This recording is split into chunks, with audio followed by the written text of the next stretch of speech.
Many people involved in Christian work just don't know what Bible telling is and how it works. I've had some say, "Oh, yeah, I use Bible telling. I add stories to my sermons all the time." Or others that say, Bible telling, yes, that's for children. But for the adults, we need good Bible preaching. Or there's those say, I've heard of that. That is used on the mission field to work with people who can't read. Of course, everyone in our church knows how to read. And then there's a few that start to understand that Bible telling is not these things, but it is a whole different approach to the Bible. They say, wait a minute here. That may be effective, but do you mean I have to give up my preaching and just stand there and tell stories?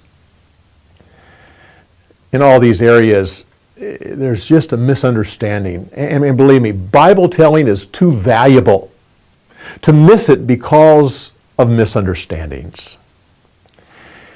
It's our purpose over the next few film clips to try to explain to you a little bit about how Bible telling fits into the overall ministry of presenting God's Word to God's people. Let me start by illustrating it this way. Let's picture the Bible as having several rooms. Over here, we have the analytical room. This is where you approach the Bible as an analytical study, as a analytical argument, going for a particular purpose. About 10% of the Bible is written in the analytical room. Here, and I place it here because this is where I'm sitting, we have the story room. About 75% of the Bible is written story form. It doesn't give an argument for it. It doesn't explain it. It just gives the story. Over there, you have the music room. Oh, by the way, about 75% of the Bible is in story form. Over there is the music room, and you have the Psalms, and you have the Song of Solomon, the Song of Moses, Song of Miriam, the Song of Deborah, the various other ones. And they approach it. Now, over there is the poetry room. Now, most of the minor prophets are written in the poetry format. There's even a drama room. If you take the music, the poetry, and the drama, that makes up about 15% of the Bible.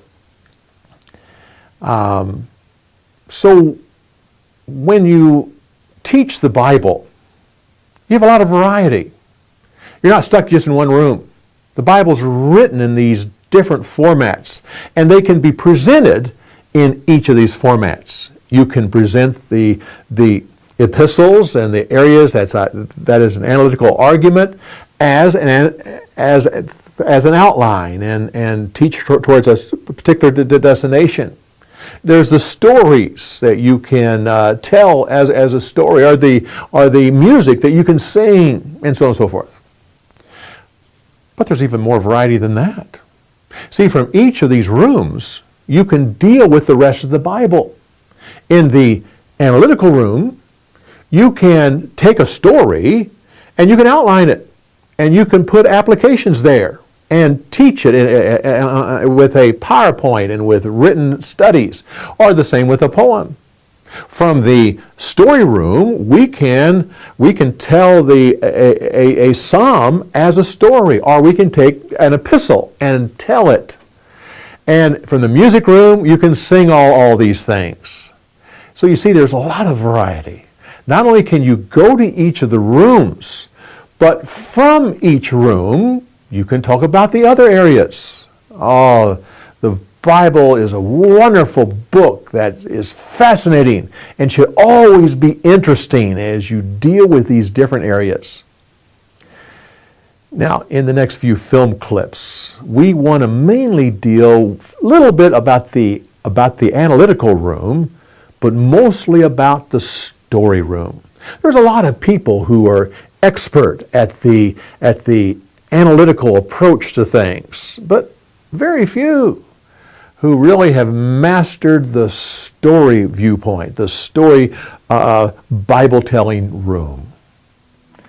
So come back as we continue on talking about these rooms of the Bible.